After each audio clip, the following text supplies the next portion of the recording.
দেখলেন যে ইমাম সাহেব এখনো পর্যন্ত সালাম ফিরতে ওনার বাকি আছে, আপনার দোয়া পড়া হয়ে গেছে, তাশাহুদে বসেছেন, দরুদ পড়ে নিয়েছেন, আত্তাহিয়াত পড়তে হতো, আত্তাহিয়াত পড়ে নিয়েছেন, দরুদ পড়ে নিয়েছেন এবং মাসুরাও পড়ে নিয়েছেন, দোয়া মাসুরা।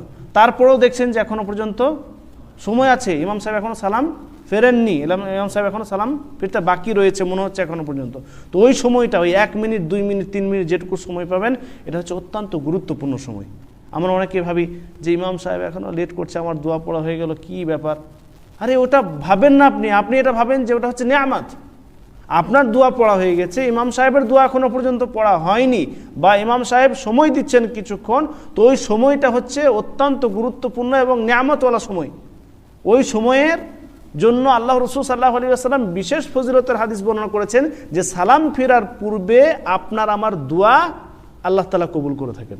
সুবহানাল্লাহ। ফলে আমরা ওই সময়ে দোয়া করে ফেলবো। ওই সময় আপনি আপনার নিজের জন্য, আপনি আপনার মা বাবার জন্য দোয়া পড়েন, যে কোনো ধরনের দোয়া যেগুলো আপনার আরবিতে মুখস্থ আছে, সেই দোয়াগুলো সেই সময় আপনি পড়তে শুরু করেন।